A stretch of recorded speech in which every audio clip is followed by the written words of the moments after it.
Le e-commerce nous apporte beaucoup de visibilité et puis beaucoup d'affaires en plus.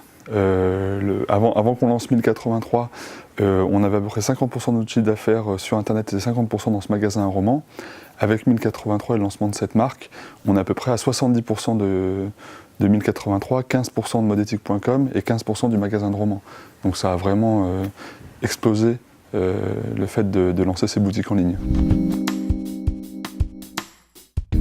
Sur Internet comme en magasin, nos clients sont les mêmes, c'est la même typologie de clients.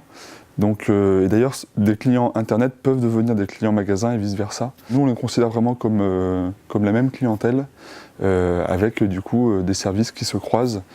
C'est-à-dire par exemple la possibilité de venir chercher en magasin leurs commandes Internet, la possibilité de regarder chez eux sur Internet des modèles qui leur plaisent pour venir les essayer en magasin, ou à l'inverse, notamment pour les touristes qui viennent à Marc Avenue et qui découvrent Modétique par hasard, la possibilité de rentrer chez eux avec l'adresse d'un site Internet qu'ils n'ont pas près de chez eux, quoi. Pour accompagner le développement de nos ventes en e-commerce, on a mis plusieurs outils en place. Ça commence notamment par beaucoup de communication avec nos clients. Cette communication, elle peut être virtuelle sur les réseaux sociaux, avec les pages Facebook Modétique, 1083 par exemple. Ça peut être aussi en magasin, de montrer cette proximité en la faisant partager à nos clients. Notamment, on a essayé et on a gardé le concept d'encaisser à côté de nos clients et pas en face de nos clients.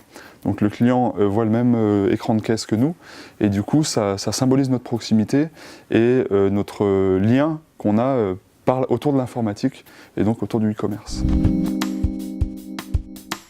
Le service client sur Internet comme en magasin, c'est vraiment fondamental. En magasin, on a la forme, l'échange avec le client qui permet d'arrondir certains angles et de corriger certains problèmes. Par contre, sur Internet, on n'a pas cette forme-là et donc on s'envoie des mails assez froids. Et du coup, ça demande des efforts encore plus importants pour garder de la proximité et de l'échange humain avec nos clients. Ça demande beaucoup de réactivité, ça demande d'assumer toutes les problématiques que le client peut avoir, même lorsqu'elles ne sont pas de notre responsabilité. Je pense notamment aux problématiques de retard des transporteurs. Bon, ça, c'est pas le problème du client, c'est pas de notre faute, mais c'est quand même à nous de l'assumer. Et donc, il y a une part de confiance qui est très importante quand on fait du e-commerce, qu'on développe qu'à partir du service client. Le e-commerce est quand même assez différent du métier de commerçant en magasin. C'est les mêmes clés vis-à-vis du consommateur, c'est-à-dire une belle offre, un bon contact, de l'empathie, etc. Par contre, ce n'est pas les mêmes outils. Notre bureau, le magasin doit être bien présenté, propre, peint, etc. Quand on fait du e-commerce, la peinture de notre bureau, c'est pas un élément important.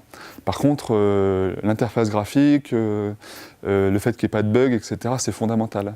Donc en fait, ça demande deux outils différents, et du coup, c'est pas évident de se former aux deux. Donc ça veut dire s'entourer de gens, de spécialistes pour les uns d'aménagement de magasins, de merchandising, et pour les autres de e-commerce, de développeurs, de web marketing.